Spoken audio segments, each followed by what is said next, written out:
Alright guys, this is a wake-up call, so I got Alex here with me. I'm Zach Osborne. How you doing, Zach? Yeah, how's it going? Good to see you. So, we figured we'd talk a little bit about Jeffrey Epstein and the ongoing debate on whether he killed himself or not. Let's do it. Bum, bum, bum! So we got a bunch of links that we're going to look up here. With some from New York Times, and then there's some that are actually unclassified, but I believe that's for the Trump impeachment segment. That's related to Trump impeachment. But about this Jeffrey Epstein thing, everybody knows he was a hedge fund manager. He was a pedophile island case. We had a jet charter log with Kevin Spacey on it. The Clintons, what was it, 17 times? Is that what you said? Well, I think like 26 times. 26. I think it was no less than 23. Okay. All right. Well, let's take a look at the first one we got up here. I'm kind of curious to see what you got for us. Alex did a little research. I wanted to see if he could cite these because there's so many indiscrepancies in this case that I wanted to see some actual hard evidence proof instead of listening to the news stories. Yeah, it doesn't make any sense to me. All right, the first one we've got to bring up is Jeffrey Epstein's Little St. James Island. All right, so this is the temple that's on Pedophile Island. Yeah, known as F-Word Island to the people that visited it. Ugh. That's just horrible. As a little joke, I guess. So what do you think this yard is about? The courtyard? Yep. It's interesting at the very least. By the way, this image is from Apple Maps. You can go look this up right now. It's St. James Island. It's a U.S. Virgin Island. It's in U.S. territory. And yes, these crimes that take place on this island, or at least allegedly, right? Well, it's alleged that he ran his sex trafficking network from the island. He had many residences, but the island was his main residence. Okay.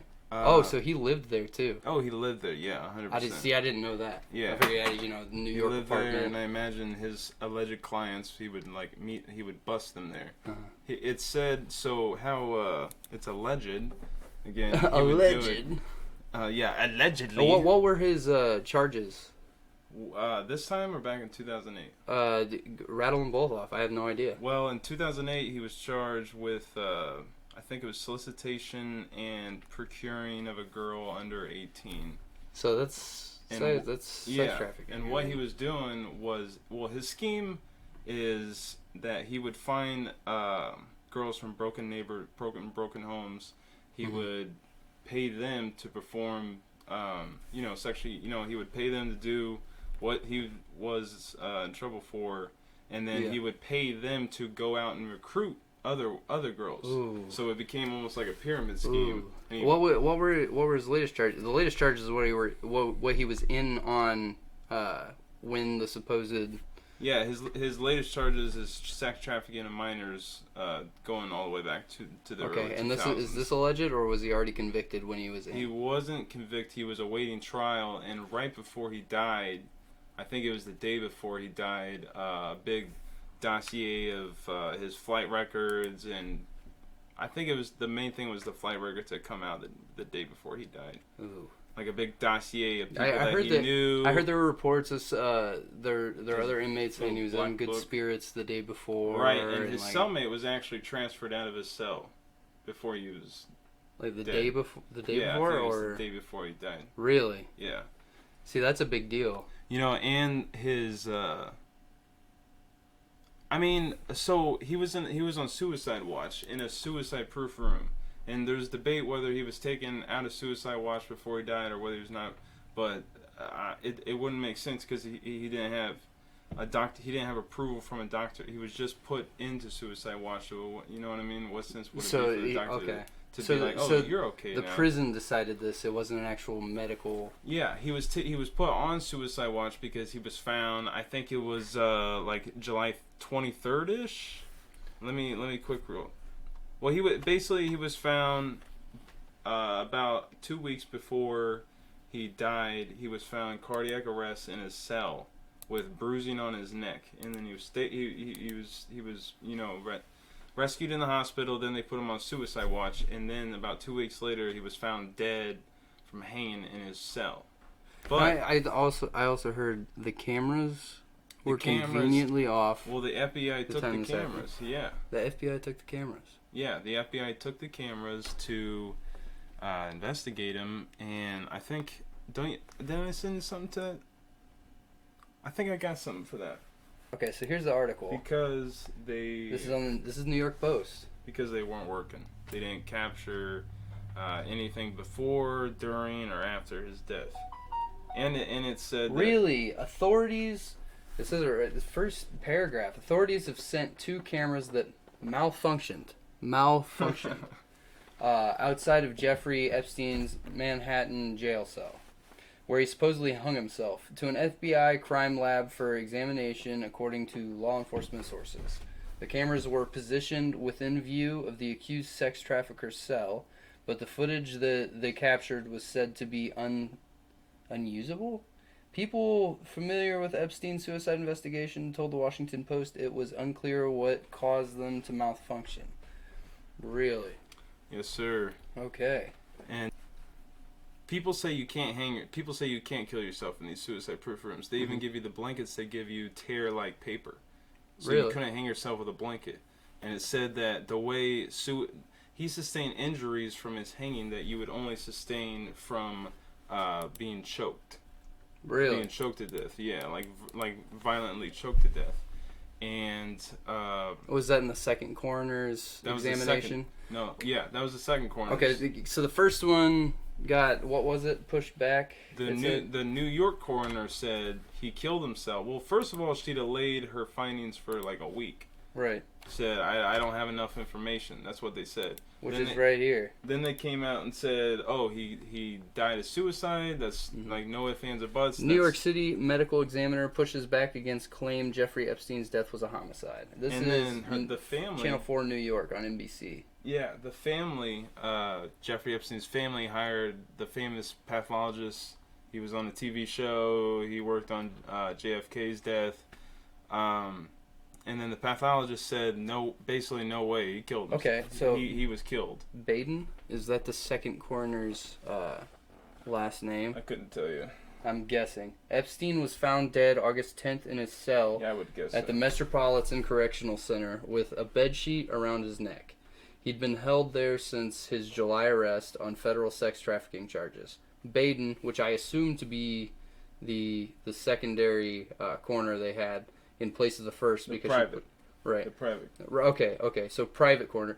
Baden said the injuries found on Epstein's body included fractures to his larynx and hyoid bone, were extremely unusual in suicidal hangings, and more consistent with homicidal strangulation.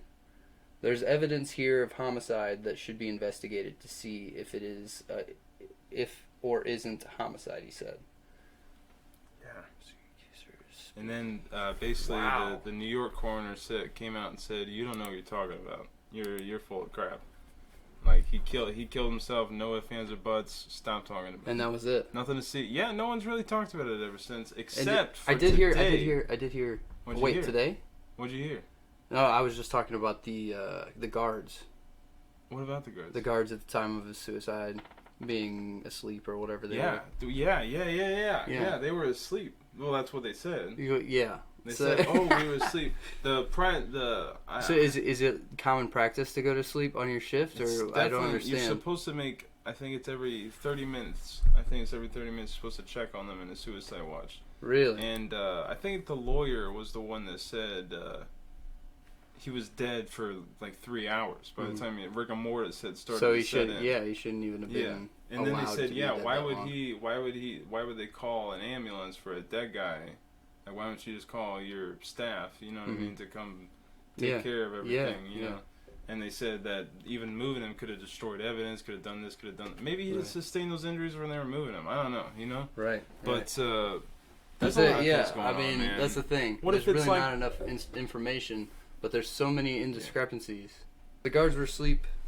Yeah, the guards were asleep. And apparently the coroner didn't agree with the other coroner. So there's 2 indiscrepancies right there.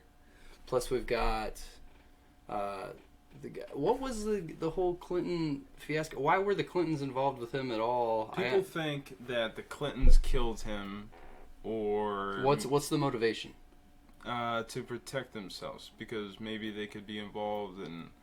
Is it because of Clinton's charter? Yeah, maybe it's because Bill Clinton participated in actions there, or maybe it goes even as deep as they were involved in human trafficking. You know, maybe they were supplying, maybe they were benefiting financially from this or something like that. Could be. That's like the pretty far-fetched one, but I mean, you got to remember Trump was on the plane too. Do you know that? Really? Trump was on the plane at least one time. That's crazy. And it's almost like, yeah, what if he, he's a super rich guy. What if he, he's like, well, maybe just the 80s, the heck with it or something, Yeah. No, I don't know. And that's a scary thing. It's almost that's like our president. So you're just sitting there as it's your president. And you're like, so what did you do there? What did you do? Yeah. And it's almost like you want so bad to be like, to be like press conference one day. Yeah, and you're like, what? That's not that bad. That's not a big deal. I went there. Yeah, he'd say a couple bars. I'm not proud of it. I came home. I banned him from Mar-a-Lago, which he did. He trespassed him from Mar-a-Lago for hitting on an underage lady, pretty much. Yeah. Nice. Trump. That's important. Where are we at? Trump banned Jeffrey Epstein from Mar-a-Lago Island. There's a lot of talk about Trump's best friend Epstein, Trump's all that stuff. It was an acquaintance at best. Where is the place you're talking? Mar-a-Lago is his private club membership in Florida. It's like just a fancy resort club. Okay. Go there to have lunch. And that's the closest place to the Virgin Islands, so that would be. Oh yeah, that's pretty interesting. Yeah. Oh, that's it. Okay, I wanted to talk about that as well. What's that? So it's alleged that there was a girl seen as young as 11 or 12 being taken to the island. Like how he would get the girls to the island is he would put them on jets. He would put them on the same jet. So going through that flight log, you see it says 1 girl, 2 girls. It says JE, 1 male, 4 females, or stuff like that. Yeah. And then so he'll fly them to St. Thomas, and then he'll put them in a boat called I think it's Ghislaine. I don't know really. Ghislaine. I don't know how to pronounce it, but Ghislaine is his lover or something like that. Yeah, and it's alleged that she would participate in all these activities too. Yeah, but can we talk about the owl on top of his temple for a second? The owl on top of his temple? Yeah. Yeah, let's do it. So the owl on top of his temple, it's the same owl that they burn at that Bohemian Grove thing that Alex Jones is known for infiltrating and everything. And that owl supposedly, so the owl on top of his temple is called Moloch. Well, it's associated with Moloch, and Moloch is the same owl. M-O-L, what is it? M-O-L-O-C-H. Okay. So look that up if you want to, folks. Moloch, it's a biblical reference, and it's associated with child sacrifice, and it's the same owl that they burn at Bohemian Grove. Which is where George Bush was spotted. Alex Jones did a video. Yeah, Alex Jones snuck in there one day. Or one time, a long time ago, and took a video. That's what they were around that big lake, dark figures burning in out. That's crazy, right? Yeah, that's actually happening in the United States. It's not like some third world country where you're going to. Yeah, that's in your backyard. And they it's crazy, man. I don't know if they changed the location. I know I don't know if it's like the Billboard. I don't want to get too deep. Yeah, don't get too deep into that. Anyways, yeah, child sacrifice. That was on his temple. That was on his island where he ran. It's alleged that he ran a child sex trafficking network through. All right, so here's another thing I want to talk about. Jeffrey Epstein's lawyer of 25 years. That has come to be in the court proceedings for Trump's impeachment inquiry. Correct? Yeah, Mark Zaid. It's important to know that Jeffrey Epstein, he had tons of lawyers. Right. He had a big lawyer. It wasn't like this guy, but he was there for a while. And now he's the lawyer of the whistleblower. No, what do you mean by whistleblower? Case. I don't know. I don't know who it is. I don't know who to refer to. No one knows who the whistleblower is. The identity's hidden. Oh, really? Yeah, it's really the Democrats are concerned about protecting the whistleblower. Unlike like Edward Snowden, you know, they want that guy tried for treason, and he's the one that exposed the NSA's program. Yeah, but whatever. Yeah, this whistleblower. Yeah. This whistleblower is unknown, but what the this reason guy... the NSA has all your information, folks. Just look away from the man behind the curtain. Thanks for watching the Wake Up Call. If you liked what you saw, like and subscribe below, as well as like us on our Facebook page. We're always open for comments on what you want us to talk about next. Can you do like an ominous stare for me? Ominous stare? Like just a, you know. Yes. did the camera. Oh, yeah? Yeah, did the camera. Join us next week. Let's figure out what's happening with Trump and the impeachment.